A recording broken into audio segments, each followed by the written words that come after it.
예, 한국 날씨가 굉장히 춥다고 그러는데 코로나 바이러스가 더 추운가요? 날씨가 더 추운가요? 자, 어떤 환경에서도 모든 염려를 주께 맡기라. 모든 염려를 주께 맡기라. 여러분들은 어떤 상태에서 주님한테 맡기고 있습니까? 난 예수 믿으니까 무조건 맡긴다. 무조건 맡긴다. 맡겨야 한다. 그런데 주께 맡기라가 주님이 2000년 전에 제자들과 함께 계실 때에는 맡기는 방법이 주님이 계시니까 맡겼죠.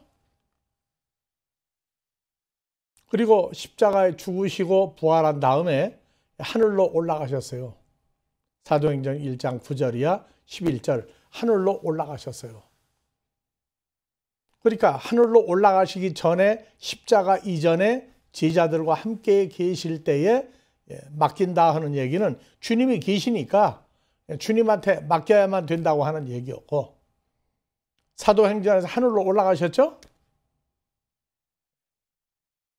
그 다음에 요한복음에서 영접하는 자, 그건 하늘로 가셨던 예수를 영접하는 거예요. 이제는 몸 밖에 계시는 예수님을 내가 있는, 우리가 있는 그 무리 속에 들어와 계시는 영접이 아니라 이제는 하나님의 자녀 한 사람 한 사람이 그 예수 그리스도를 영접해요. 영접하고 나면 어떤 상태가 돼요? 그리스도 예수 안에 있는 죄사함 받은 새로운 피조물이 되죠.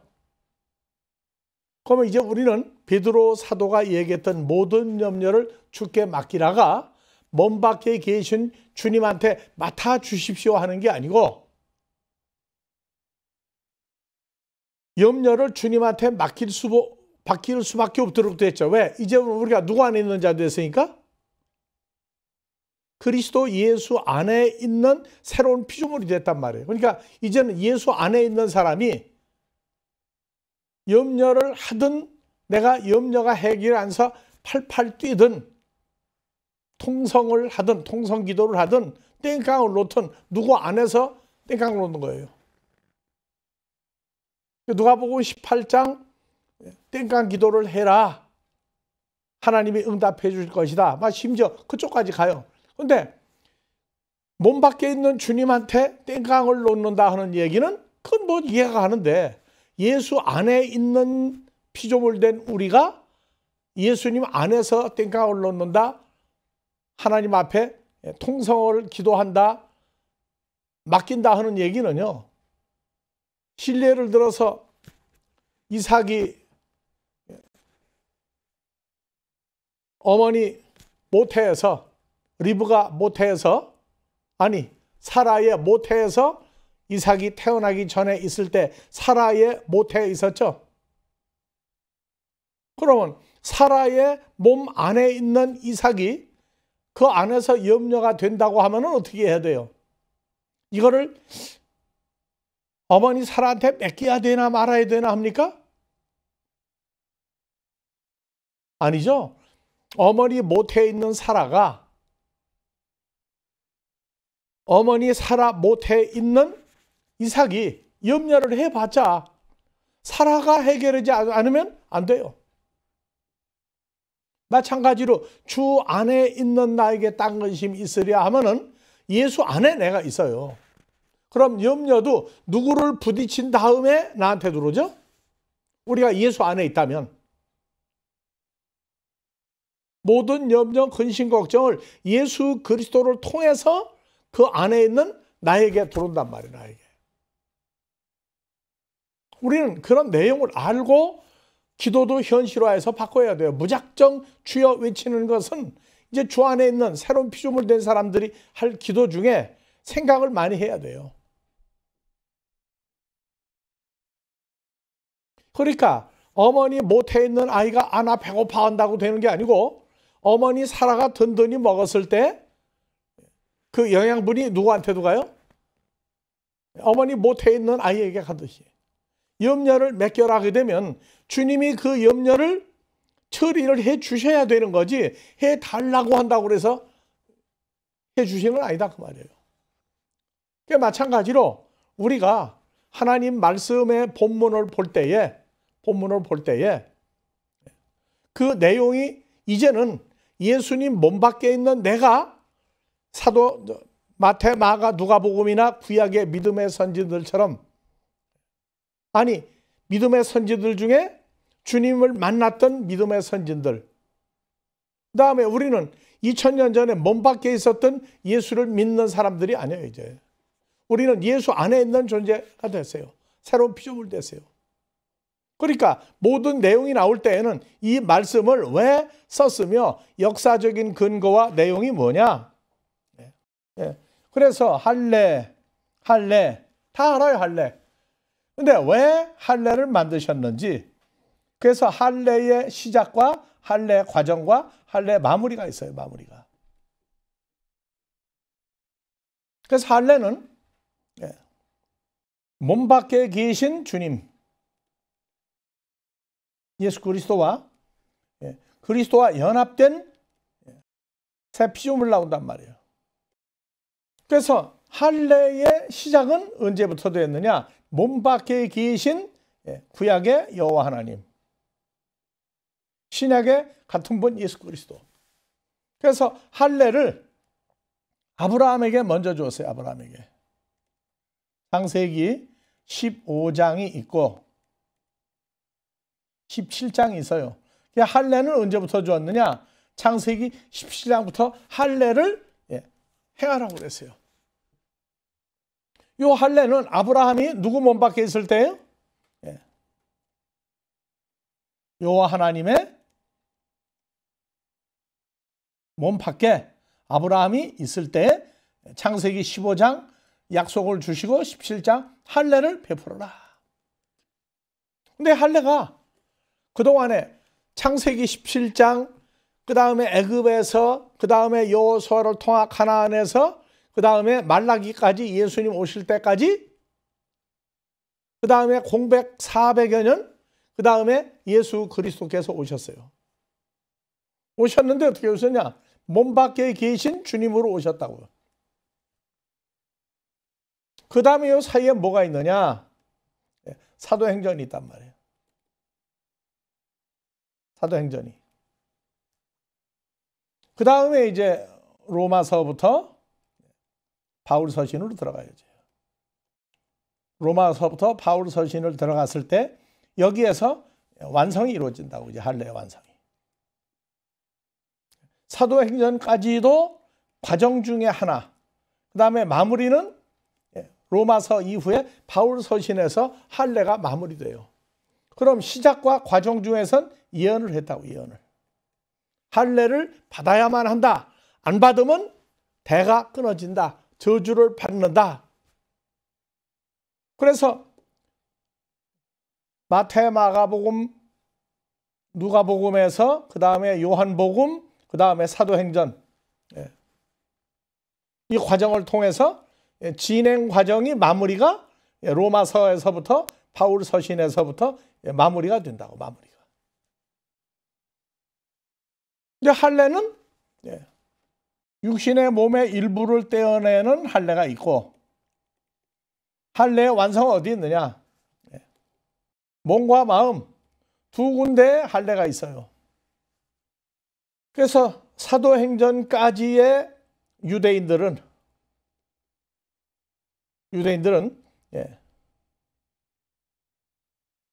몸의 일부를 수술하는 할례예요.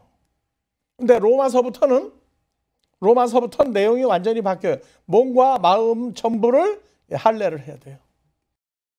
그래서 이것은 결론부터 얘기하면 로마서에 가면은 눈에 보이는 몸의 한 할례가 있고, 이 로마서부터 나오는 할례는 눈에 보이지 않는 할례예요. 몸과 마음의 할례 받은 자들만 아는 할례예요. 그래서 그리스도 예수 안에 있다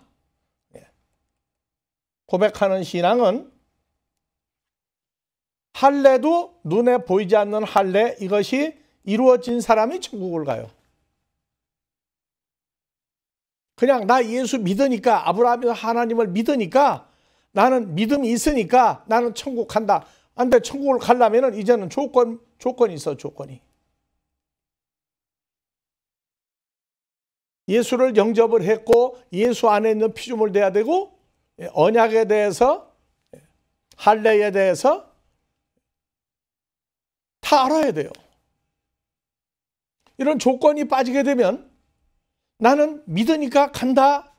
아브라함의 하나님, 그분을, 그 아브라함의 하나님, 그 아브라함의 후손이 나다. 그러니까 나는 천국 간다. 아니, 안 된다니까요.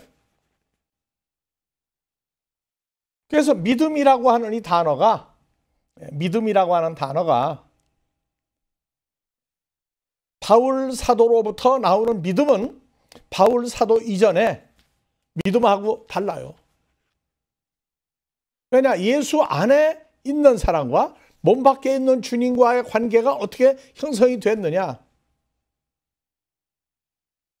그래서 아브라함의 하나님을 믿는데 몸 밖에 계신 여호와 하나님과의 관계성을 만들어가는 것을 저거 하느냐, 믿느냐. 근데 나는 예수 안에 있다.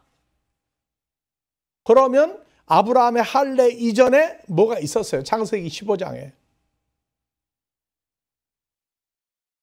그래서 이 할례와 언약은 같이 하나로 묶어지게 돼 있어요. 옛 언약, 새 언약. 그래서 할례와 언약이 변동이 들어가 보니까 믿음이라고 하는 단어도 변화를 하고 있다고. 말씀이 왜 바울 사도를 왜 세웠느냐? 사도행전에 같이 활약을 했던 바울 사도만 왜 뽑아내서 로마서 이후의 사건을 썼느냐? 베드로 전후서, 베드로 사도가 쓴 내용은 무엇을 말하고 있느냐? 요한 1, 2, 3서에서는 뭘 얘기하고 있느냐? 유다서에서는 뭘 얘기하고 있느냐? 그 다음에 계시록이 왜 나타나서 진행 과정에서 모든 것을 드러냈는데 말씀이 그렇게 오리무중으로 감춰졌느냐? 이러한 모든 것들이 여러분들이 이제 믿음은 들음에서 나는데, 들음은 그냥 말씀 듣는 그게 아니에요. 로마서 10장 17절, 믿음은 들음에서 나며 들음은 그냥 성경부가 아니에요. 그리스도 예수의 입으로 나오는 모든 말씀으로 말미암아 믿음이 성장한다고 나와 있다고요. 사람이 가르치는 말이 아니에요. 구체적인 정황이 나와야 돼요. 그래서 이 할례라고 하는 것을 누구에게 줬느냐? 창세기 17장 아브라함에게 주셨는데, 아브라함에게 주시기 전에 창세기 15장 아브라함의 하나님을 향한 의가 이게 뭔지 또 알고 지나가야 돼요. 그동안 여러 번 설명했으니까 현재 이번에 할례는 창세기 17장을 중심으로 하는데, 그 전에 창세기 17장 이전에 창세기 15장 아브라함의 믿음을 의로 여기셨다 한 창세기 15장 내용을 머릿속에서 움직여져야 된다고요. 창세기 15장은 두 가지 사건이에요. 아브라함이 하늘의 별 같은 후손을 만드는데 사람이 아니라 하나님에 의해서 하나님만이 할 수 있는 하늘의 별 같은 후손을 만드는 것을 아브라함이 믿었을 때 아브라함이 믿음을, 하나님의 의를 믿음으로 여겼다고 그랬어요. 그 이후에 아브라함의 후손이 애굽에 내려가서 4대 만에 가나안 땅으로 돌아올 것을 또 약속했던 내용, 창세기 15장은 두 가지 구조를 가지고 있어요. 창세기 17장 할례를 받으라. 창세기 17장 1절부터 봅니다. 어디로 갔어요? 아브라함이 99세 때 여호와께서 아브라함에게 나타나 이르되 나는 전능한 하나님이라. 너는 내 앞에서 행하여 완전하라. 나 여호와가 내 언약을 나 여호와와 아브라함 사이에 세워 너로 심히 번성케 하리라 하시니 아브라함이 엎드린데 하나님이 또 아브라함에게 일러 가라사대 나 여호와가 아브라함과 내 언약을 세우리니 아브라함은 열국의 아비가 될지라. 이후로 내 이름을 아브람이라 하지 아니하고 아브라함이라 하리니 이는 나 여호와가 아브라함으로 열국의 아비가 되게 함이라. 내가 너로 심히 번성케 하리니 나라들이 내게로 쫓아 열왕이 내게로 쫓아나리라. 나 여호와의 언약을 나 여호와와 너 아브라함 사이에 내 대대 후손 사이에 세워 영원한 언약을 삼고 너와 내 후손의 하나님이 되리라. 내가 너와 내 후손에게 너의 우관 이 땅 가나안 일경으로 줘 영원한 기업이 되게 하고 나는 그들의 하나님이 되리라. 하나님이 또 아브라함에게 이르시되 그런즉 너는 내 언약을 지키고 내 후손도 대대로 지키라. 너희 중 남자는 다 할례를 받으라. 이것이 나와 여호와와 아브라함과 너희 후손 사이에 지킬 내 언약이다. 그래서 이건 할례 언약이라고 해요. 할례 언약. 너희는 양피를 베어라. 이것이 나와 너희 사이의 언약의 표징이다. 대대로 남자는 집에서 태어난 자나 혹 너희 자손이 아니요 이방 사람에게 돈으로 산 자는 물어나고 난 지 8일 만에 할례를 받아야 한다. 그래서 할례는 너희 집에서 난 자, 너희 돈으로 산 자든지 할례를 받아야 하리니 이는 내 언약이 너희 살에 있어서 영원한 언약이 되리라. 할례를 받지 아니하고 양피를 베지 아니한 남자는 다 살다가 때가 되면 죽어버리고 다 소멸한다. 그래서 할례를 받아서 쭉 진행을 했는데 쭉 진행을 했어요. 그래서 아브라함에게서 태어난 자가 야곱을 통해서 애굽으로 갔고 출애굽 때까지 그래서 애굽에 내려갈 때 야곱의 12아들 중에 요셉이 국무총리가 되어서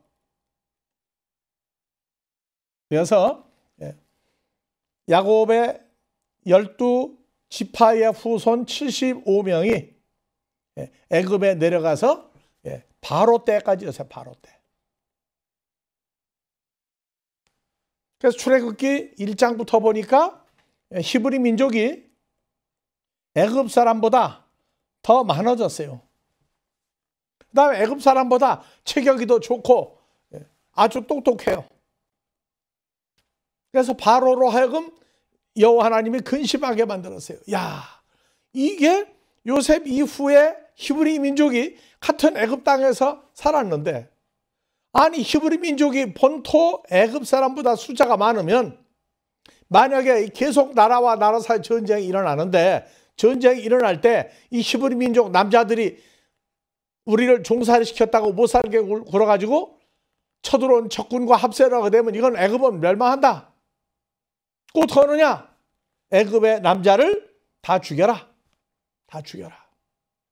그래서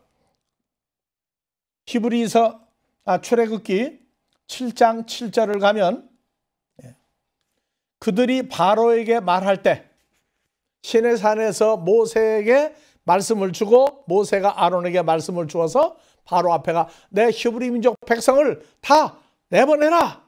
그래서 모세는 몇 살이었고? 모세는 80세였고 아론은 83세였더라. 이게 굉장히 중요한 얘기예요. 왜?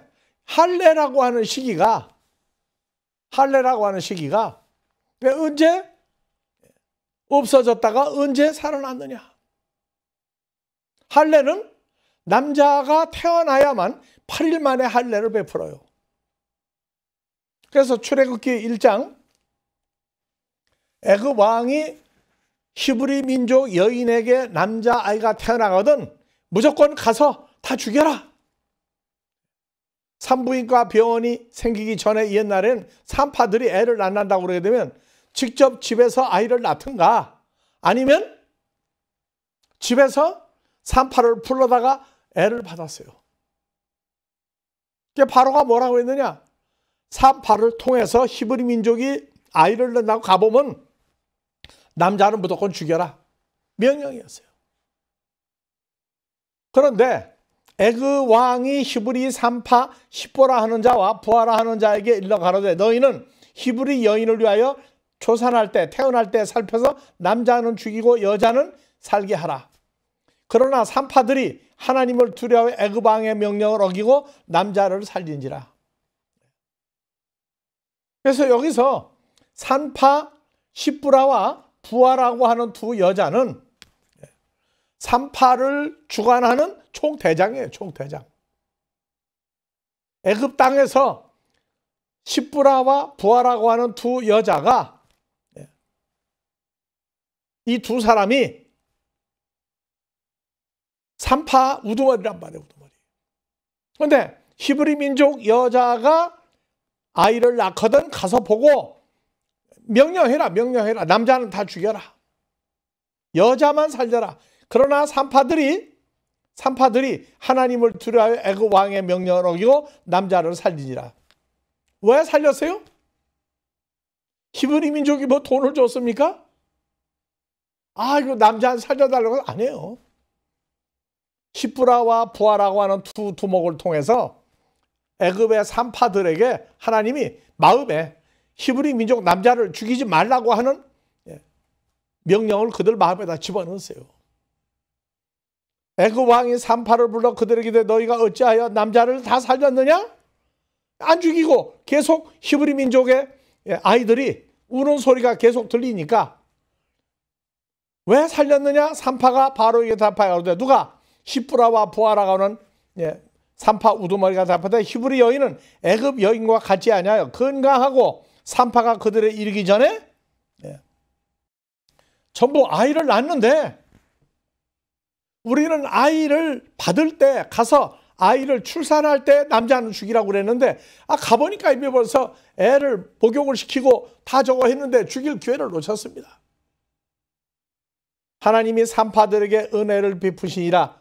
백성은 생육하고 번성하여 심히 강대한데 산파는 하나님을 경외하였으므로 하나님이 그들의 집을 왕성케 한지라. 그러므로 바로 왕이 모든 신미에게 명하되 남자가 히브리 민족에서 태어나거든 너희는 그들을 하수 나일강에 던지고 여자든 살리라. 명령이 안 통하니까 산파가 가기 전에 이미 할례를 다 베풀고 안 죽였거든. 너희가 발견하는 대로 그냥 다 나일강에 갖다 집어던져 죽여라. 자, 2장 1절 레위 족속 중 한 사람이 가서 레위 여자에게 장가들었더니 그 여자가 잉타하여 아들을 낳아 준수함을 보고 그를 석 달을 숨겼더니 더 숨길 수 없이 되매 그를 위하여 갈상자를 가져다가 역청과 나무진을 칠하고 아이를 거기 담아 하수가 갈대 사이에 두고 누이가 어떻게 하는 걸 알려고 멀리 서서 쳐다보고 있어요. 이제 왜? 갈대에다가 모세를 태웠던 갈대 상자가 방주라고 하는 것과 이름이 똑같아요. 멀리 섰더니 바로의 딸이 목욕하러 하수로 내려오고 시녀들이 하수가에 거닐 때 그가 갈대사의 상자를 보고 시녀를 가져다가 열고 아이를 보니 아이가 우는지라. 그가 불쌍히 여겨 보니까 히브리 사람의 아이예요. 남자아이예요. 남자아이. 자, 바로가 뭐라고 명령했어요? 산파들이 가기 전에 태어난 아이는 못 죽였습니다. 그러니까 애굽 사람한테 얘기했어요. 남자라고 하면은 산파가 아니더라도 애굽 사람 너희가 가다 죽여라 했는데 석 달을 감추었다가 나일강에다가 모세 누이 미리암을 통해서 나일강에 띄워서 이제 못 감추게 생겼으니까. 그런데 아기가 우는지라 불쌍히 여겨 가로되 이는 히브리 사람의 아이로다. 뭘 보고요? 할례를 했죠. 할례를. 애굽 사람 할례 안 하거든요. 애굽 사람들이 히브리 민족의 남자 할례를 받든 안 받았든 태어나면 죽이라고 그랬는데 보니까 애굽 사람도 다 히브리 남자는 죽이라고 했는데 공주가 히브리 민족의 아이 할례를 받은 아이인 줄 알면서 안 죽였어요. 이게 사람 힘으로 된 겁니까? 하나님의 능력으로 모세를 보존한 겁니까? 바로의 공주가 키울 때 누가 뭐라고 그래요. 그래서 그 누이 미리암이 바로의 딸에게 쫓아가 이르되 내가 가서 히브리 여인 중에 유모를 불러다가 당신을 위하여 이 아이 모세를 젖먹이게 하리까. 바로의 딸이 그에게 이르되 가라. 그 손에 가서 아이의 어미를 불러오니 바로의 딸이 공주가 모세의 어머니 요셉에게 이르되 아이를 데려다가 나를 위하여 젖을 먹이라. 내가 그 싹스를 주리라. 여인이 아이를 데려다가 젖을 먹이니. 누가 집을 지키고 있어요? 바로의 공주의 아들이 됐으니까 바로의 애굽 군대가 와서 지켜주고 있다고요. 하나님은 하시고자 하는 일을 능치 못함이 없으셔요. 근데 이러한 구원의 역사를 오늘날 주를 믿고 죄사함 받고 주님과 연합한 새로운 피조물 된 역사하고 모세가 태어나서 죽지 않고 살아난 거하고 여러분들이 세상 사람은 태어나서 죄사함 받고 하나님 아들 된 거 어느 쪽이 더 놀라운 사건입니까? 모세를 죽이지 않고 석 달 동안 키웠다가 감추었더니 바로의 공주의 아들이 되니까 히브리 민족이 보고 죽이는 거 끝나고 오히려 지켜주고 거기서 컸어요. 그래서 오늘날 유아교육, 유치원 교육의 시작은 히브리 민족과 유대인들은 요게벳이 모세의 어머니 요셉벳이 요게벳이 젖을 먹이면서 모세에게 너는 히브리 사람이야. 너는 히브리 사람이야. 이 애굽 사람을 구출해서 하나님께로 구출해 내는 사람 너밖에 없다. 어려서부터 들었어요. 근데 유아교육이 나이 40이 돼서야 생각이 났어요. 동양에서는 유치원 교육이 요게벳이 아니죠. 누구예요? 맹모 삼촌지교죠. 아이를 어디서 낳아서 어디서 어떻게 키워야 되느냐. 그래서 공자 다음에 맹자라고 하는 동양의 유명한 성인을 어머니가 홀어머니가 돼서 아이를 낳아서 키웠는데 어디 가서 키워야 먹을 게 많이 나오나. 왜? 옛날엔 여자 혼자 아이를 낳아서 키우는데 아이를 어떻게 굶지 않고 키우느냐. 제일 좋은 장소가 어디였느냐. 공동묘지였어요. 공동묘지. 사람이 좀 공동묘지에 와서 매장을 하는데 그냥 하는 게 아니고 음식을 갖다가 놓고 절을 하고 그러고 가니 음식을 놔두고 가니까 먹을 게 크네. 그래서 공동묘지에 데려가서 키웠더니 맹자가 크면서 뭐를 자꾸 해요? 아이고 아이고 하면서 사람 죽고 땅에다 매장하는 광경을 자꾸 애가 하니까 안 되겠다. 그렇게 해서 두 번째로 아이를 키우는데 돈을 벌어야 키우잖아. 그래서 시장에 장터에 가서 키웠더니 거기서 맹자가 맨날 먹고 자고 깨고 보는 게 장사하고 물건 팔고 하는 거예요. 야, 가서 자꾸 장사 지내는 흉내내다가 장사하는 흉내를 내. 아이가 이거 장사해가지고 안 되겠다. 더욱더 훌륭한 사람이 돼야 되겠는데. 그래서 집터를 서당, 한문을 가리킨 서당 옆에 데려다가 키웠더니 한문 그 서당에서 공부하는 하늘천 따지 해가지고 한문 공부하는 걸 듣고 아이가 자꾸 흉내를 내는 거예요. 그래서 그 한문을 가리키는 그 선생이 맹자가 이렇게 가만히 보니까 생활은 여유가 있어서 한문 공부할 처지는 안 되는데 아이가 출중하게 똑똑한 걸 보고 너는 그러면 돈 내지 말고 와서 공부해라. 그게 공부해가지고 동양의 유명한 공자 다음에 맹자가 나왔어요. 그게 맹모 삼천지교예요. 오늘날도 아이를 어떻게 키우는 게 좋으냐. 그 어려서부터 교회에 나가서 하나님의 말씀을 듣고 크면은 하나님의 말씀에 의해서 예수도 알고 하나님의 세계, 인간 세계에 감춰진 모든 것들을 배우니까 히브리 민족으로 태어나서 성경의 토라, 성경을 공부함으로 해서부터 가장 지구상에서 똑똑한 민족이라고 자처하는 그러한 똑똑한 민족이 됐어요. 그래서 그때부터 전 세계 모든 사람들이 기독교를 통한 이 교육이 훌륭한 걸 알고 공산주의 국가에서도 유치원 교육을 아주 강화하기 시작했어요. 한국도 유치원 교육을 자꾸 시키려고 그러죠. 그런데 성경에서는 어린아이가 또 있어요. 나이를 많이 먹어도 성경 모르는 사람은 장년부에 가도 장년부 유치부를 들어가야 돼. 성경의 기본을 처음부터 또 배워야 돼. 성경의 어린아이, 청년, 장년, 세상법으로 보는 하나님의 말씀으로 볼 때 어린아이, 청년, 애비 또 단계가 달라요. 예수 몸 밖에 있을 때 어린아이, 청년, 애비가 있고 예수 안에서 새로운 피조물 된 다음에 어린아이, 청년, 애비가 있다고요. 자, 중요한 것은 할례였어요. 그래서 자, 할례를 받으면은 아니죠. 받을 새가 없었죠. 모세가 이미 태어났을 때에 할례 받을 사람이 없었어요. 왜? 다 죽였으니까. 자, 출애굽기 7장 7절에 바로 앞에 아론과 모세가 가서 내 히브리 민족을 내보내라 할 때 아론의 나이가 몇 살? 83살. 모세는 몇 살? 80살이었어요. 그러니까 아론은 태어나도 애굽의 산파들이 히브리 민족의 여자가 낳은 아이들 안 죽였어요. 그러니까 아론이 태어났을 때 모세가 태어나기 전에 아론이 태어났을 때 83년 전에는 안 죽었다고. 근데 아론이 태어나고 나서부터 히브리 남자아이를 죽여라. 그것은 아론의 나이가 1살 때인지 2살 때인지 확실치 않아. 하지만 아론이 태어난 1살 된 그 이후라고 해도 틀리지 않아요. 아론이 태어나고 난 다음에 3년여 세월이 흐를 동안에 남자아이는 다 죽여라.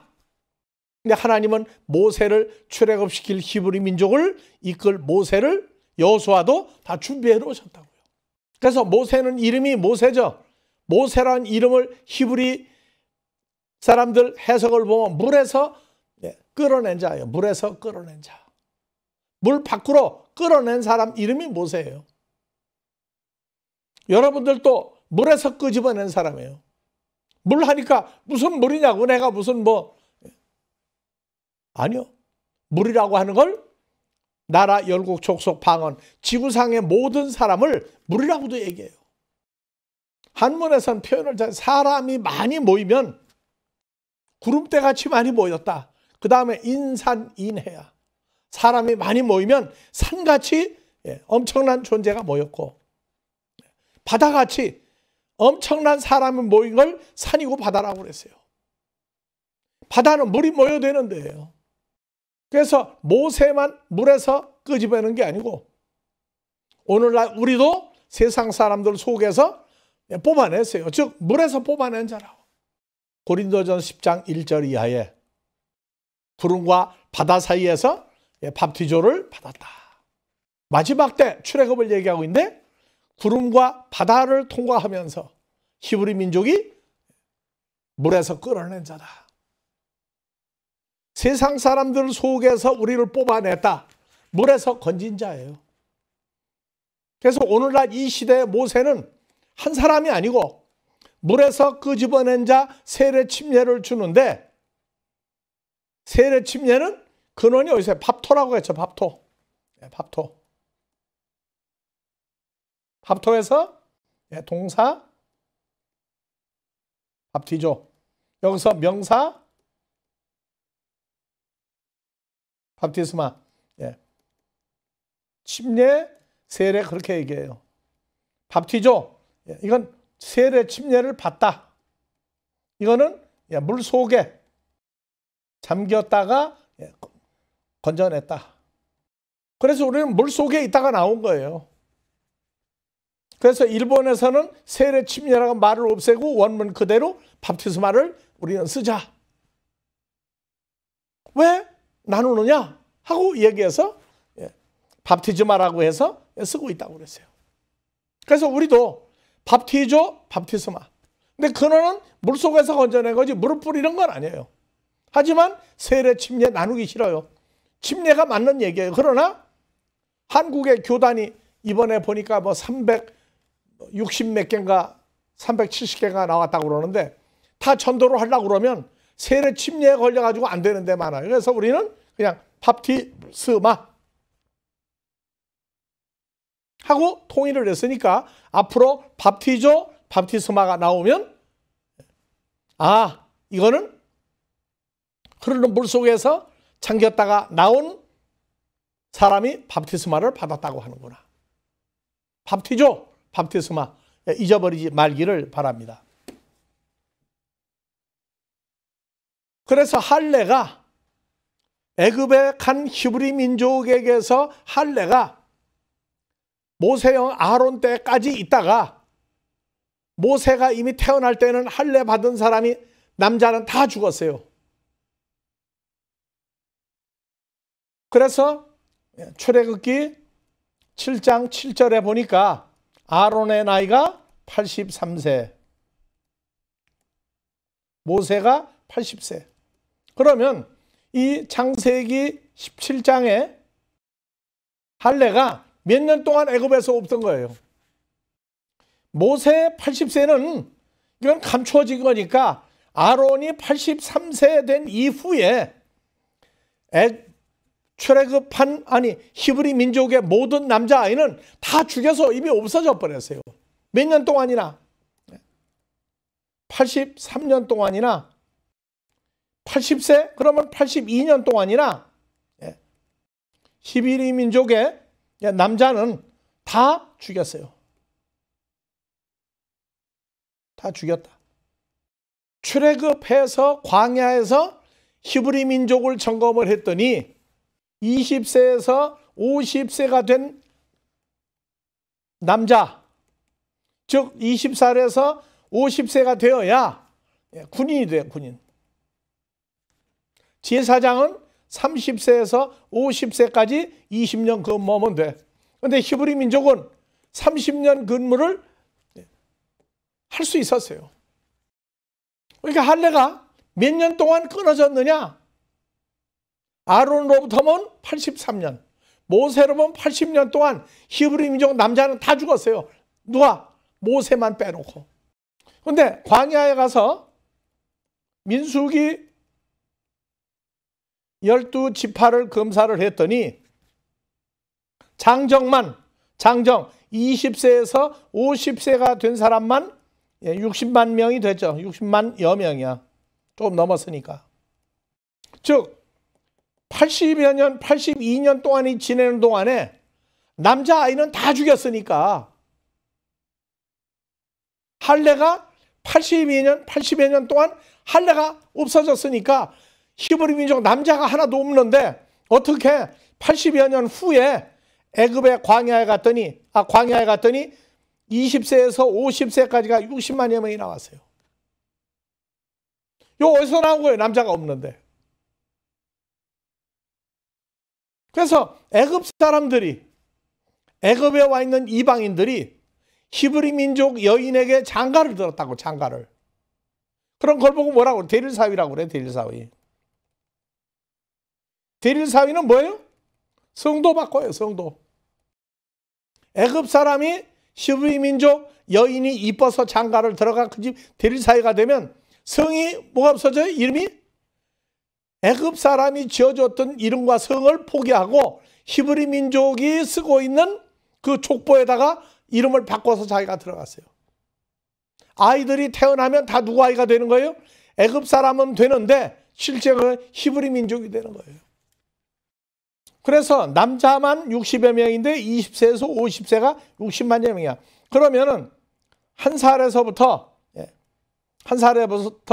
19살까지 19세까지 몇 명이나 됐느냐?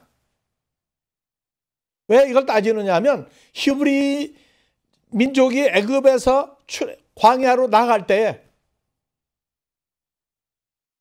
히브리 민족이 몇 명이 나갔느냐? 그래서 장정만 60만여 명, 그러면 20세에서 50세, 한 살에서 19살 된 사람도 3분의 1은 되지 않았겠느냐? 60만 명, 3분의 1 되지 않겠느냐? 50세 이상도 몇 명? 3분의 1이 되지 않았겠느냐?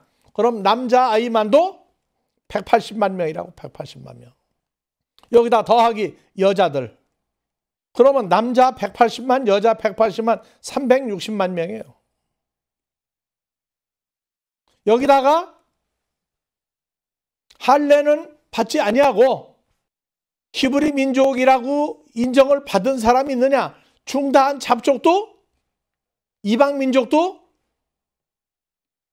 유월절 양고기와 피를 문설주 임방에 뿌리고 양고기를 먹은 중다한 잡족 같이 나갔다고요.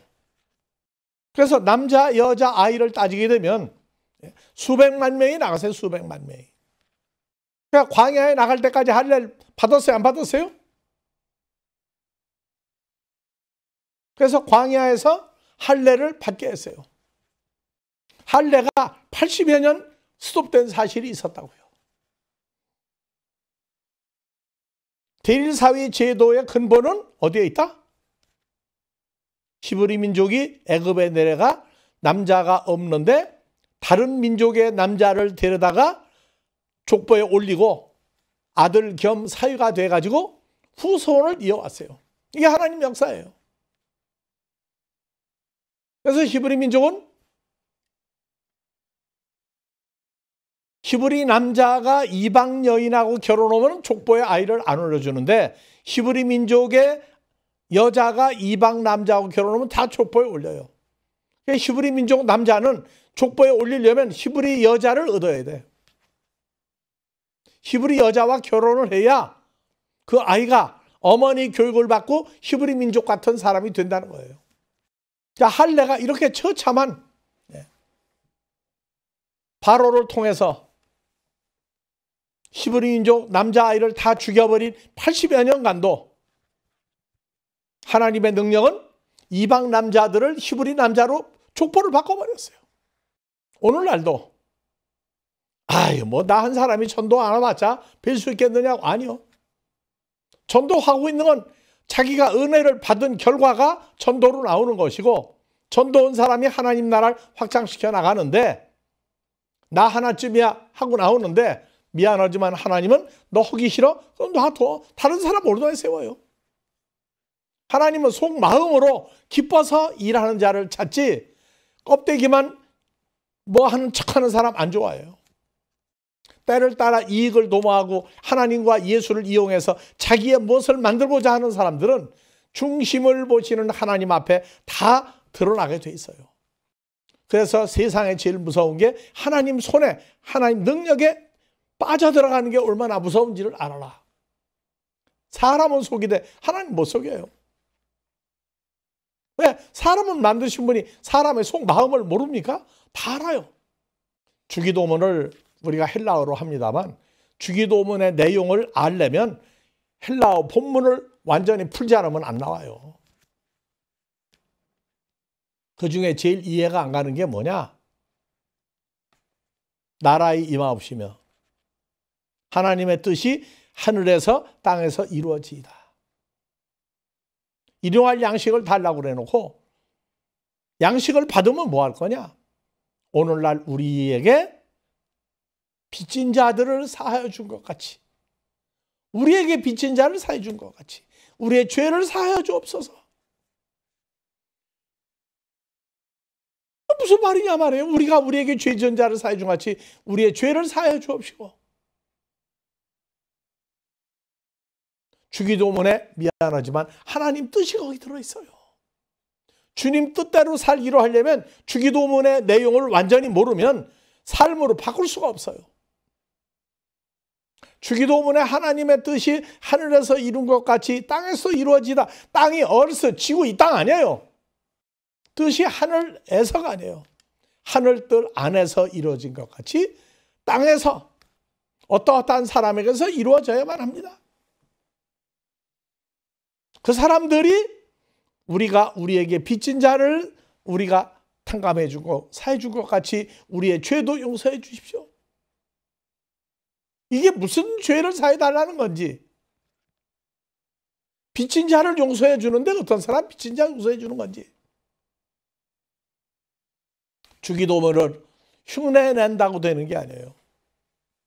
주님을 만난 사람들이 하는 기도라고. 예수 안에서 이루어진 사람들이 하는 기도가 주기도문이에요. 무슨 행사 끝나면 주기도문 아니요. 그 다음에 나오는 게 뭐예요? 우리를 시험에 들게 하지 마옵시고 다만 악한 자에게서 구하여 주옵소서. 그래서 시험에 들게 하지 마옵시고 세 가지로 풀었더라고요. 하나님이 주시는 시험, 주님이 주시는 시험, 사람들이 주는 시험, 세 가지 통과해야 된대요.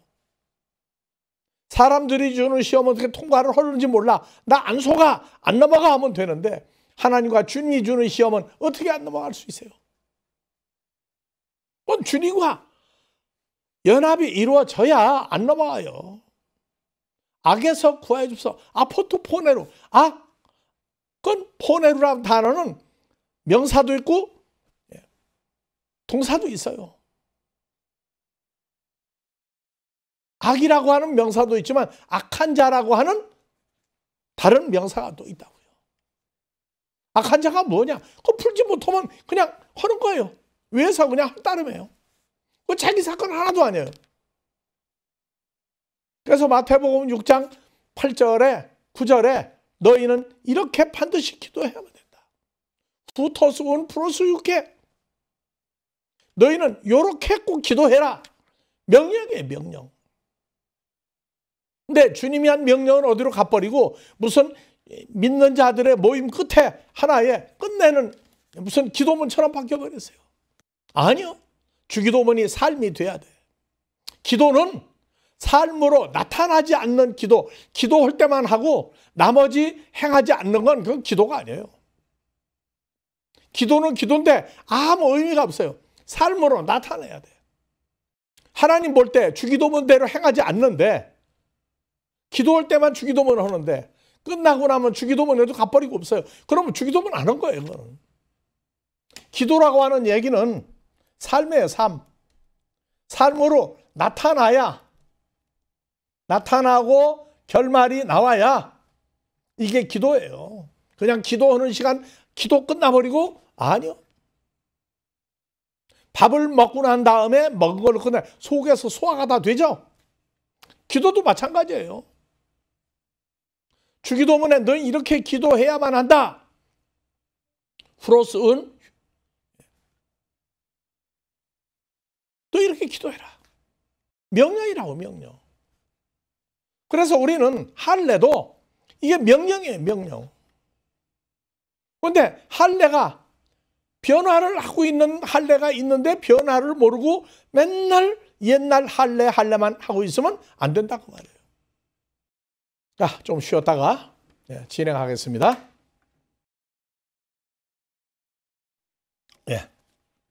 그래서 지난주에 히브리 민족 중에서 모세가 제일 마지막으로 할례를 받았다고 그랬죠.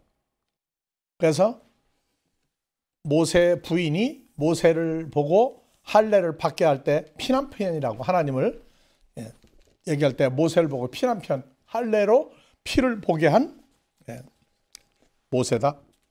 그리고 이제 여호수아서 5장에 가면은 5장 2절 그때에 여호와께서 여호수아에게 이르시되 너는 부싯돌로 칼을 만들어 이스라엘 자손들에게 다시 할례를 행하라 하시매 여호수아가 부싯돌로 칼을 만들어 할례산에서 이스라엘 자손에게 할례를 행하니라. 여호수아가 할례를 시행한 까닭은 이것이니 애굽에서 나오는 모든 백성 중 남자 곧 모든 군사는 애굽에서 나온 후 광야 노중에서 죽었는데 그 중에 나온 백성은 다 할례를 받았으나 오직 애굽에서 나온 후 광야 노중에서 태어난 자는 할례를 받지 못하였습니다. 이게 무슨 얘기예요? 출애굽 이후에 광야에서 40년 지냈죠. 그래서 모든 출애굽한 백성은 할례를 다 받았으나 애굽에서 나온 후 광야 노중에서 태어난 자는 할례를 받지 못하였습니다. 그래서 광야에서 40년을 지내면서 할례를 주지를 못했어요. 그래서 가나안 전에 가나안 입성 전에 할례를 다 받았어요. 이제. 왜냐? 애굽에서 나온 족속국 군사들이 다 멸절까지 40년 동안 광야 생활했는데 그때 20세 미만, 그 다음에 광야에서 탄생한 사람들, 40년 동안 탄생한 사람들에게 할례를 주지를 못했어요. 가나안에 들어가기 전에 할례를 다 받아야 들어갔어요. 가나안에 들어가서 계속 할례를 이제 그때부터 계속 받았죠. 누가 올 때까지, 예수님이 오실 때까지도 할례를 받았어요. 그리고 누가복음 1장 50절에 잠깐 요 지우고 합니다. 그래서 출애굽 이후에 광야에서 여호수아를 통해서 할례를 받고 가나안 땅에 들어갔죠. 가나안 땅에 들어가서부터 예수 그리스도 탄생도 계속 할례를 받았죠. 그래서 누가복음 1장 59절 밥티스마 요한도 할례를 태어난 지 8일 만에 받았고, 누가복음 2장 21절 예수 그리스도도 8일 만에 할례를 받았어요. 예수님이 십자가에서 운명하신 이후에도 사도행전 15장 사건 이전까지는, 창세기 15장 사건 이전까지는 다 할례를 받았어요. 사도행전 15장이 왜 중요하냐? 유대인들 뿐이 아니라 이방인들, 할례를 받지 않은 이방인들도 구원의 대열에 동참했어요. 사도 바울이 회심하기 전에 예수 믿는 사람들을 예루살렘부터 막 잡아서 못 살게 굴고 스데반도 죽이고 난리가 나죠. 그래서 빌립 집사가 사마리아도 다니면서 복음을 전했죠. 그때 복음 전하면은 다 할례를 다 받은 사람들을 바꿨어요. 그게 이제 사도행전 9장에서 바울이 회심하고 주를 부활했다고 전파하는 사람 됐는데, 사도 바울은 이미 할례 받은 사람이었거든요. 사도행전 11장, 10장, 11장에 베드로가 이방인 고넬료 집안에 가서 복음을 전해가지고 그들이 다 회심을 했어요. 회심을 했는데 문제는 뭐냐? 감추어진 내용이 사도행전 15장, 사도행전 15장 이전까지는 고넬료 집안도 다 할례를 받았다고 봐야 돼요. 왜? 어떤 사람이 유대로부터 내려와서 형제들을 가르치되 너희가 모세의 법대로 할례를 받지 않으면 너희 구원을 받지 못하리라. 바울과 바나바가 저희 사이에 적지 아니한 다툼과 변론이 일어난지라. 왜? 바울과 바나바는 할례를 안 받아도 사도행전에 오순절 성령이 임하고 말씀대로 그리스도의 죽으심과 부활을 얘기하고 가시 그대로 오셔야 전파하면 된다고 그러는데, 여러 사도들이 할례 받아야 한다, 예루살렘으로부터 내려온 형제들을 가리킨 어떤 사람들이 모세부터 할례를 받아야 오순절 성령 더하기 할례를 받아야 구원이 있다. 바울과 바나바 사이에 적지 아니한 다툼과 변론이 난지라 형제들이 이 문제에 대하여 바울과 바나바와 및 그중 몇 사람을 예루살렘에 있는 사도와 장로를 보내기로 작정하니라. 저희가 교회의 전송을 받고 베니게와 사마리아로 다녀가며 이방인들이 주께로 돌아온 일을 말하여 형제들을 크게 기쁘게 하더라. 자, 예루살렘에 이르러 교회와 사도와 장로들에게 영접을 받고, 누가? 사울과 바나바가 하나님이 자기들과 함께 계셔 행하신 모든 일을 말하며 바리새파주에 믿는 어떤 사람 일어나 말하되 이방인들에게 할례를 주고 모세의 율법을 지키라 명하는 것이 마땅하다 아니라. 그러니까 바울과 바나바는 할례를 안 주었는데 다른 사도들이 다니면서 복음 전할 때 뭐가 나왔느냐? 할례를 받아야 한다는 얘기를 그들에게도 가르쳤다고 볼 수밖에 없어요. 그래서 바리새파 중에 어떤 사람이 일어나 말하되 이방인들에게 할례를 주고 모세 율법을 지키라 명하는 것이 마땅하니라. 마땅하다 아니라. 시대가 변하고 있는데 아직도 옛날 사고 가지고 있는 사람들이 또 있었다고 그때도. 사도와 장로들이 이 일을 의논하러 모여 많은 변론이 있으니 베드로가 말하되 형제들아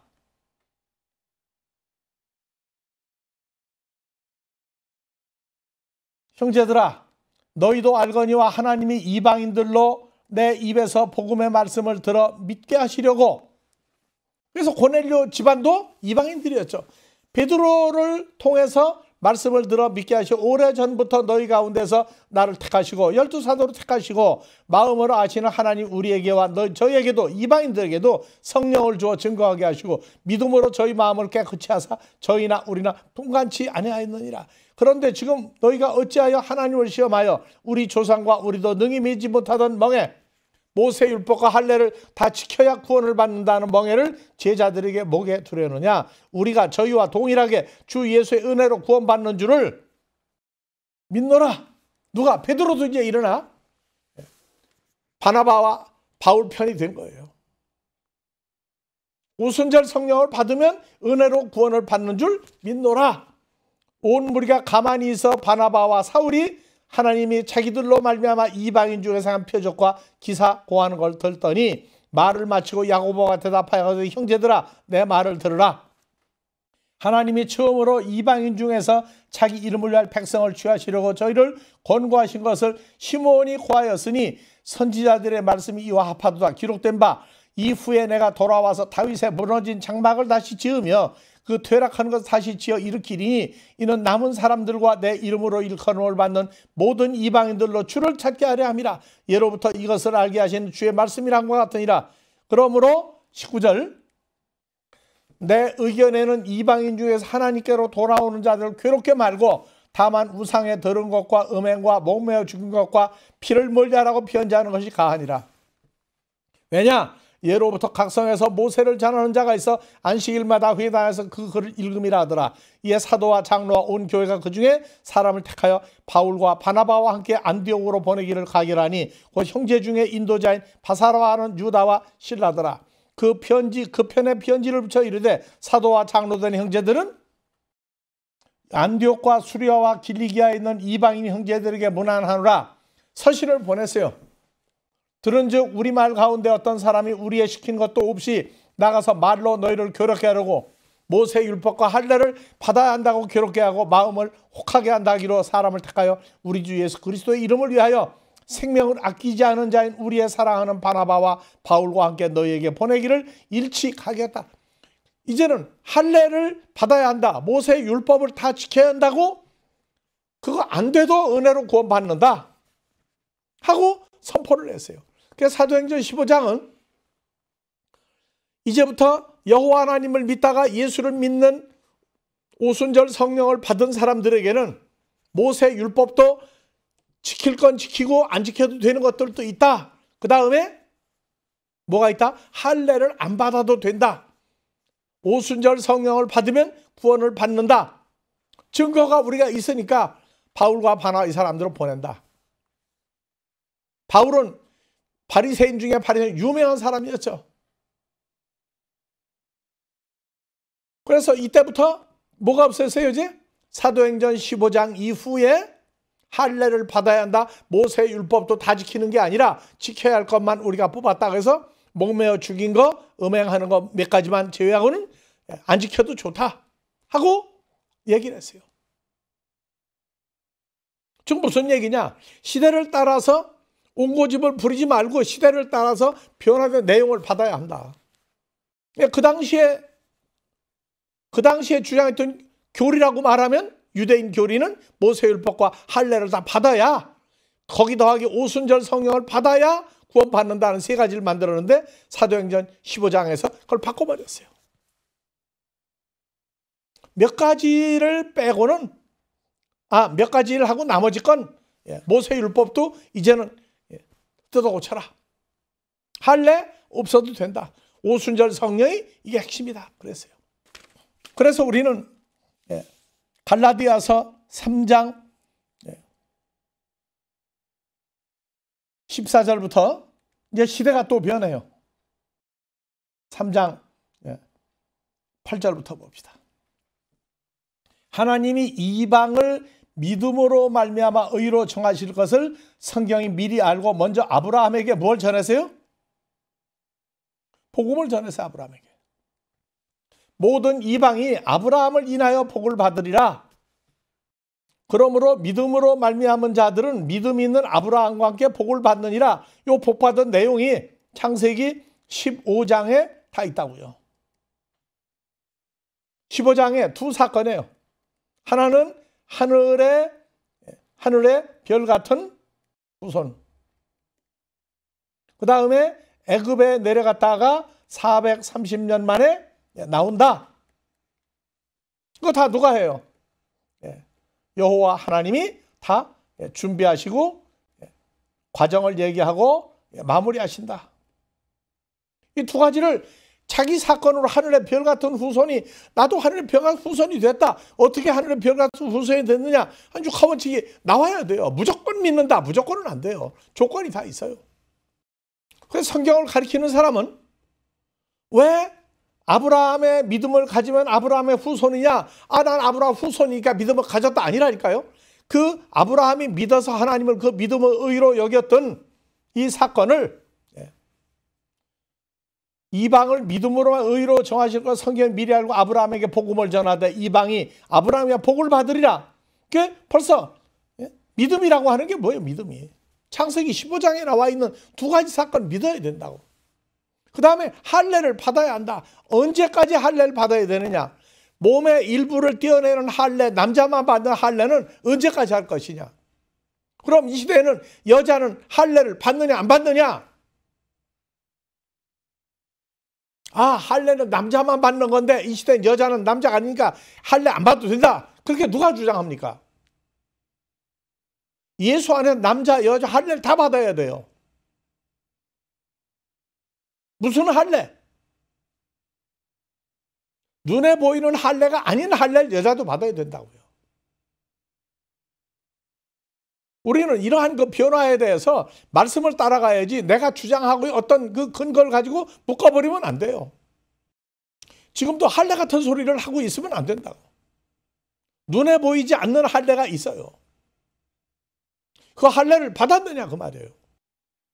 그래서 예수님 탄생도 할례를 받으셨어요. 언제까지 할례를 주장했느냐? 사도행전 15장까지 즉 14장까지 할례를 받아야 한다고 그랬어요.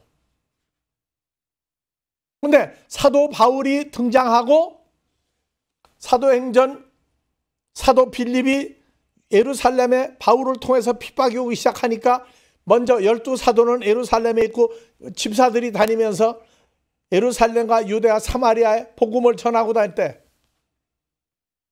이방의 시작은 사마리아부터였거든요.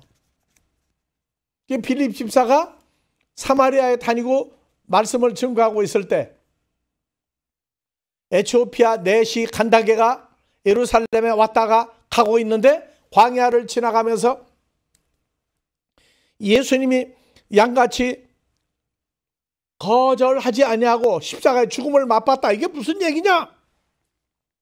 그게 안 풀리고 계속 고민하고 있을 때 주께서 빌립을 들어서 사마리아에서 광야까지 옮겨놨어요. 보니까 에티오피아 내시, 에티오피아의 정권을 왕 다음으로 주관하는 간다게라고 하는 사람이 앞에 가고 있어요. 그래서 하나님이 빌립 집사를 그 호위병이 있는 그 간다게 탄 가마에 빌립을 앉혀주시고 물어본 거예요. 뭘로 그렇게 고민을 하고 있습니까? 왜 어린 양같이 이렇게 거절하지 않고 십자가에 죽었느냐? 내가 이 문제를 모르겠다 그래서 풀어주었어요. 그랬더니 당신 말이 옳다. 나도 이제 유대교가 아니라 나도 당신들이 믿는 예수를 믿겠다. 그래서 멀리 떨어진 에티오피아 국방부 장관이라고 하는데 하여튼 에티오피아 왕 밑에 최고의 권세를 가진 대신이 뭐가 되세요? 기독교인 됐다고. 기독교인이 그리스도인이라고 불렀으니까. 에티오피아는 솔로몬이 왕으로 있을 때 여왕이 와서 솔로몬의 아이를 잉태해서 가서 유대인들을 정식으로 형성하기 시작했다. 지금도 신학자들은 기독교를 연구하는데 로마, 그리스 이것만 가는 게 아니에요. 유럽에서 어디까지? 에티오피아 땅까지 가서 그들이 가지고 있는 솔로몬 이후의 유대교의 흐름과 전파된 기독교 두 가지를 연구하려면 에티오피아를 가서 실제 봐야 한다는 얘기예요. 그래서 믿음 있는 아브라함께 복을 받는다. 무슨 복이냐? 아브라함이 받은 복도 무엇인지 완벽하게 알고 있어야지 그냥 복 받아라. 아브라함이 받은 복이 첫 번째입니까? 세상 사람들이 좋아하는 것 받는 게 복이 그 첫 번째입니까? 하나님이 축복을 하시면 아브라함같이, 이삭같이, 야곱같이, 요셉같이 수많은 환난과 핍박 중에서도 히브리 민족을 예수 그리스도 십자가에 못 박았지만 그 흐름을 남겨놓고 몇 퍼센트가 안식일을 지키는 유대인이냐 하고 나와도 그 흐름을 유지해 나오신 분이 누구예요? 우리 주님이 그 흐름을 이끌어 오셨다고요. 그래서 오늘날 기독교로 개종한 유대인들이 그 전통의 유대인들을 다시 지금 전도하고 있어요. 여호와가 아니라 예수를 믿어야 된다. 그 예수 우리가 기다리던 메시아 하나님의 아들이다 하는 거를 가서 계속 전파해서 수많은 유대인들이 기독교로 계속 개종하고 있어요. 예수 그리스도는 랍비 중에 하나라고 한 유대인들이 개종하는 게 쉽습니까? 이방인들이 돌아오는 개종이 쉽습니까? 둘 다 어려워요. 쉬운 거 아니에요. 믿음을 허락을 해야 돌아오신다고요. 하나님이 허락을 해야 온다. 그러니까 나 허락까지 쉬겠다 아니에요. 예수님 전도 방법을 우리도 써야 돼요. 12 제자 중에 먼저 베드로, 안드레, 야고보, 요한 4명을 갈릴리 바닷가에서 고기를 잡고 전도할 때 그냥 가서 그날 회심한 거 아니에요.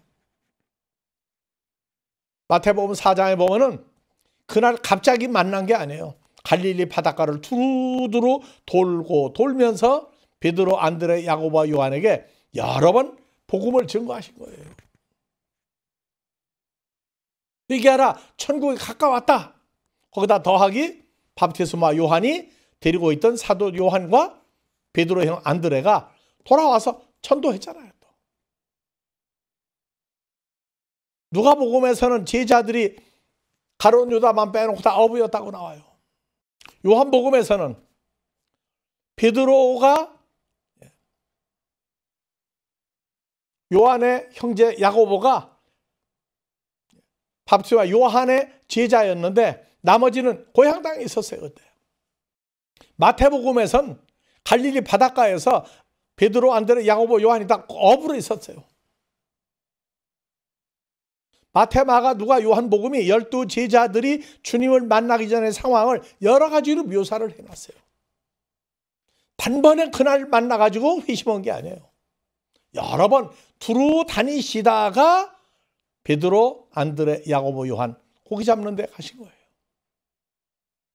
우리 성경을 볼 때 배경과 역사적인 것도 보는데 그 당시의 상황도 본문이 설명을 해주고 있어요. 단번에 가서 전도 오신 게 아니에요. 다니시다가. 자, 그래서 사도행전을 통해서 사도행전 15장이 할례의 변화, 할례가 안 받아도 오순절 역사에 동참하면 구원이다 그랬어요. 그러니까 구원이 사도행전 사건 이전에 그 구원과 오순절 성령 받았을 때 오순절 성령을 받은 사람이 모세율법과 할례를 지키는 사람들을 전도했다고요. 그 믿음 가지고는 안 된다. 구원이 지금 이렇게 변화했다. 우리는 오늘날 예수를 믿는 구원의 완성만 얘기하고 있어요. 예수를 믿는 데에도 몸 밖에 있었던 예수를 믿었던 시대와 하늘로 가시고 난 다음에 사도행전에서 이방인들에게도 복음 전하고 유대인들에게도 복음 전했는데 사도행전 15장에 와서야 몇 가지를 제외하고는 다 인정하자. 모세율법도 할례도 할례 안 받아도 된다 하는 것을 사도행전 15장에서 변화시켰다고요. 구원의 조건이 그때 완전히 변했어요. 그래서 이젠 오순절 역사에 통참하면은 그 구원이다. 그 전에 제자들도 할례 받은 제자들도 사도행전 15장 사건이 결정이 나기 전까지는 다 할례도 받아야 한다고 얘기했어요. 근데 사도행전 15장에 와서야 사도행전 9장에서 바리새인 중에 바리새인 사울이 변화했고 10장부터 고넬료 집안에게 갔고 바울 사도도 이방 땅을 다니면서 갈라디아서 2장 그대로 유대인에게 이방인에게 청해 줬어요. 그때 이미 할례를 받아야 한다는 이게 없어져 버렸다고요. 그래서 예레미야서 9장 25절에 여호와께서 말씀하시되 날이 이르리니 이제 할례가 없어진 게 아니에요. 날이 이른 어떤 때가 오리니 할례 받은 자와 할례 받지 못한 자를 내가 다 없애버리겠다. 할례를 받은 자나 할례를 받지 않은 자나 둘 다 멸망시키겠다. 멸망시키겠다. 이게 또 나와요. 이제 할례가 없어진 게 아니에요. 날이 어떤 때가 오리 할례 받았다고 하는 자와 할례 받지 못한 자를 내가 다 벌하리라. 심판에서 멸망시켜버리겠다. 이런 구절이 예레미야 선지자를 통해서 또 감춰놨다고. 어떤 때가 오면 할례 받은 자와 할례 받지 않은 자를 내가 다 멸망시키겠다. 9장 20절 곧 애굽과 유대와 에돔과 암몬 자손과 모압과 광야에 거하며 머리털을 모지게 깎은 자. 모지게 깎은 자가 누구예요? 오늘날 한 대표적인 인물이 있어요. 머리를 모지게 깎은 자. 모지게가 뭐예요? 이북에 가니까 어떤 사람이 그렇게 머리 모지게 깎더라고요. 척 깎아 올려가지고. 그런 사람도 그런 사람들이라 대저 열방은 할례를 받지 못하였고 이스라엘은 어디에 할례를 못 받으세요? 이방 사람은 할례를 받지 못하였고 이스라엘 백성도 할례를 안 받았다. 몸의 할례를 받았다. 근데 마음의 할례는 안 받았다. 이방인들도 할례를 안 받았고 이스라엘은 할례는 받았는데 할례는 받았죠? 근데 마음의 할례를 받지 못하였다. 이스라엘 집이여 여호와께서 너에게 이르시는 말씀을 들어라. 그 어떤 날이 이르면 마음의 할례를 받지 못하면 할례를 받은 이스라엘 족속이라도 또 할례를 받지 않은 이방인들도 다 하나님 나라 족보에서 다 빼버리겠다. 이제 할례가 어디로 와요? 마음의 할례까지 지금 발전을 하고 있어요. 에스겔서 44장 7절에 대저 너희가 할례가 마음의 할례에서 어디까지 발전해요? 마음과 몸의 할례를 받지 않은 이방인을 데려오고 이방인은 몸에도 할례 안 받았고 마음에도 할례 안 받았고 이스라엘 백성들도 마음의 할례는 안 받았다. 그런데 할례를 받지 아니한 이방인들을 데려오라. 내 떡과 기름과 피를 드릴 때 그들로 내 성소 안에 있게 하여 내 성전을 더럽힘으로 너희의 모든 가증한 일 외에 그들이 내 언약을 위반하는 것이 되었다. 너희가 내 성물의 직분을 지키지 않으면 내 거룩한 성소에 사람을 두어 너희 직분을 대신 지키게 하였노라. 나 주 여호와가 말하노라. 이스라엘 족속 중에 있는 이방인 중에 마음과 몸이 할례를 받지 않은 이방인은 내 성소에 들어가지 못하리라. 성소, 건물 성소도 있어요. 자, 그러면 그리스도 예수 안에 있으면 이거는 성소 아닌가요? 예수 그리스도의 부활의 몸은 성소, 성전 아니에요? 그 건물 성전만 성소 그렇습니까? 성소가 오늘날 교회예요, 교회. 교회가 하나는 사람의 손으로 지은 건물 교회가 있어요. 교회 에클레시아.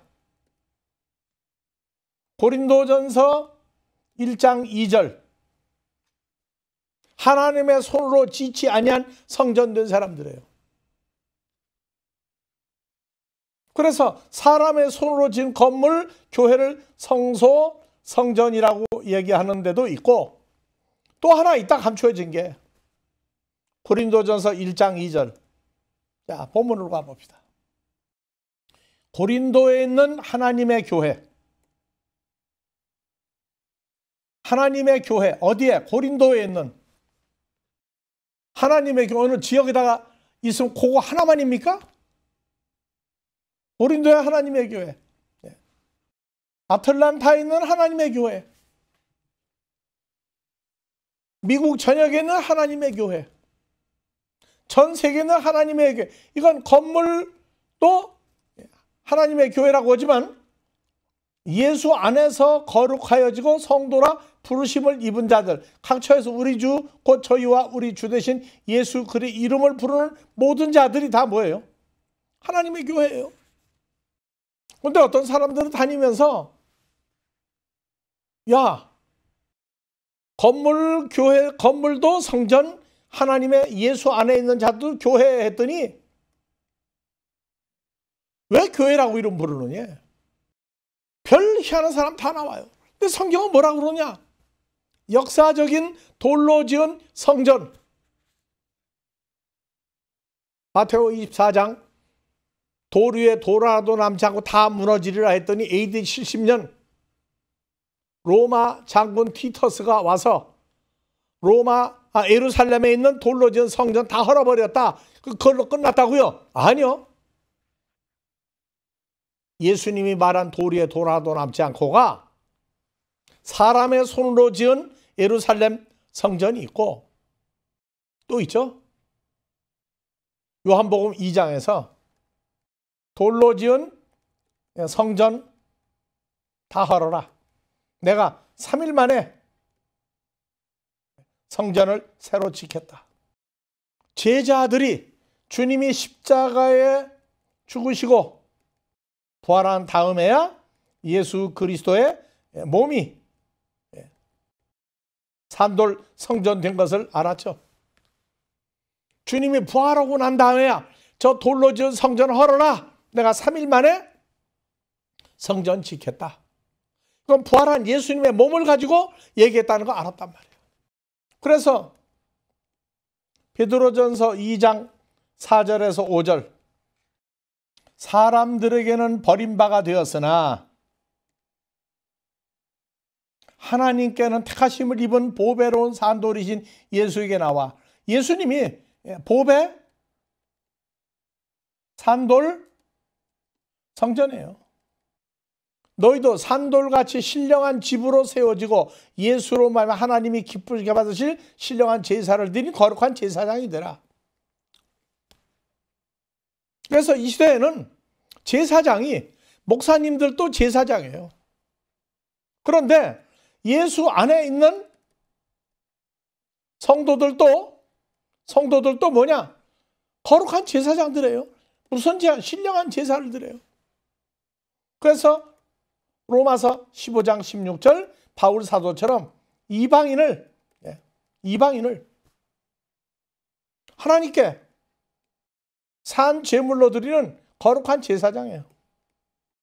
목사님들도 나 목회 끝났다, 은퇴했다, 끝나도 이건 해야 돼요. 거룩한 제사장. 이건 없어지는 거 아니에요. 율법에 나이 50세가 되면 끝나는 게 아니에요. 이 땅을 떠날 때까지 이방인을 계속 천도해서 산 제물로 산돌 성전으로 만들어야 주기도문에 우리가 우리에게 죄 지은 자를 사하여 주고 우리의 죄를 사하여 주옵시고 하는 그 얘기가 현실화된다고요. 목회 끝나고 나면 나는 이제 목회 안 해도 그만이야. 아니요. 떠나는 날까지 예수를 믿는 목사님 아닌 성도들, 집사, 권사, 장로들 전부 다 이 세상 떠나는 날까지 복음 전해야 돼요. 이방인을 산 제물로 드리는 제사장 사역을 끝내면 안 돼요. 이거는요. 난 이제 나이가 많으니까 다른 일하고 남은 생에 즐기다 가겠다. 아니요. 떠나는 날까지 산돌 성전 만드는 거룩한 제사장이라는 거 잊어버리면 안 돼요. 에베소 4장 11절 주와 연합한 자녀들에게는 5가지 직분이 있어요. 사도, 선지자, 복음 전하는 자, 교사, 목사. 아니에요. 목사 아니에요. 목자예요. 목자. 자기 뒤에 오는 어린 양떼들을 여기 떠나는 날까지 돌봐야 해요. 양육해야 돼요. 물론 건강상 이유라든가 그런 건 제외예요. 바울 사도만 바울입니까? 주님과 연합한 사람들은 다 새로운 피조물 된 사람들이에요. 그런즉 그리스도 예수 안에 있는 자에겐 지나간 옛사람 이제 끝났다. 새로운 피조물이다.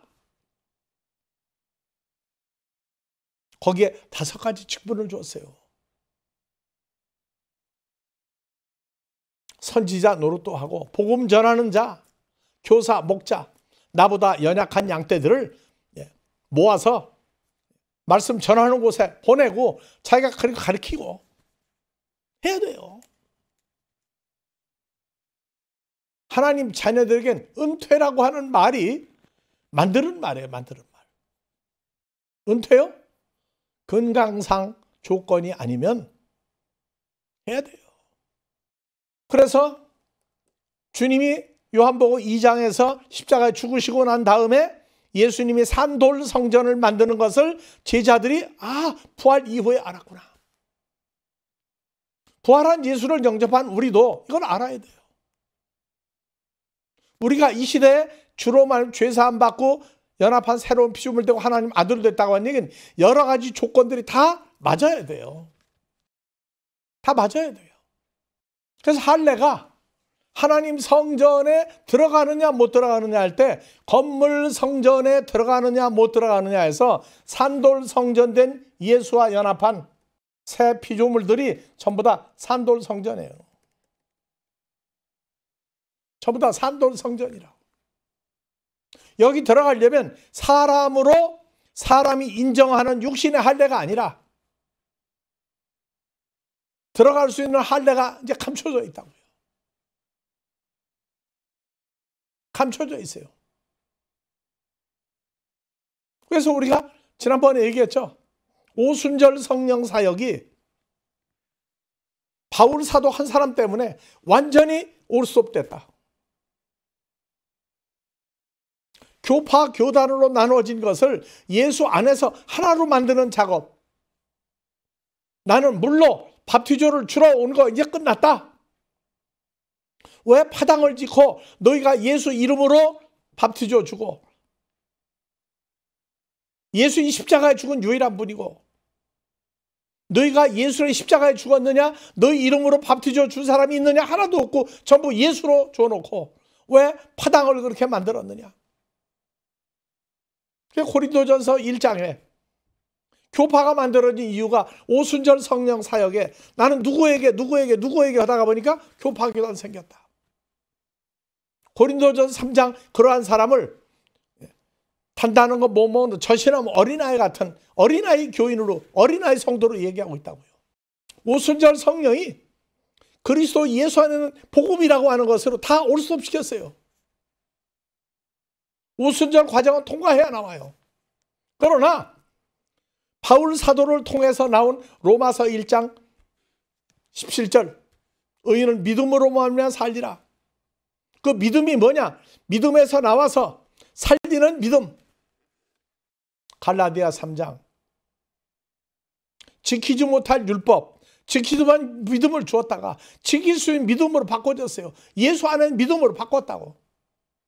그래서 옛날 믿음에서 나와서 새 믿음 그리스도 예수와 연합되는 믿음으로 들어가야 된다. 한글에서 의인은 믿음으로 보면 살리라. 번역이 압축돼가지고 잘못됐어요. 옛날 율법의 믿음에서 나와서 그리스도 예수 안에 새로운 믿음으로 들어가야 된다. 명시가 돼 있어요. 로마서 1장 17절 한글 성경으로 보지 마시고 영어 성경으로 보세요. 영어 성경은 번역을 잘했는데 문제는 뭐냐? 믿음이라고 하는 것을 올바로 해석을 못 해놔서 그래요. 그래서 그리스도 예수 안에 있는 믿음은 할례도 바뀌어야 돼요. 은혜도 바뀌어야 돼요. 율법도 바뀌어야 돼요. 오순절도 이제는 예수 안에 있는 사건으로 완전히 변화돼서 교파 교단을 예수 안에 있는 사람으로 통일을 시켜야 돼요. 안 그렇다면 바울 서신 볼 필요 없어요. 로마서를 왜 썼으며 고린도전서, 고린도후서, 갈라디아서, 에베소, 빌립보서, 골로새 왜 썼느냐? 내용을 전부 종합을 해봐야 돼요. 나도 오순절에서 나와서 로마서, 고린도전서, 고린도후서, 갈라디아, 에베소, 바울 서신으로 들어왔어요. 나는 물론 밥 줘주는 거 인정해요. 왜? 나도 했으니까. 그런데 거기서 예수 안에 있는 사람으로 밥티스마를 줄 때 고백을 하죠. 예수는 누구십니까? 주는 누구십니까? 주는 그리스도시요 살아 하나님의 아들입니다. 예비교를 시사해요. 그런데 로마서, 고린도전서, 고린도서, 갈라디아, 에베소서 예수 안에서 통일되는 이쪽으로 또 한 번 바꿔야 된단 말이에요.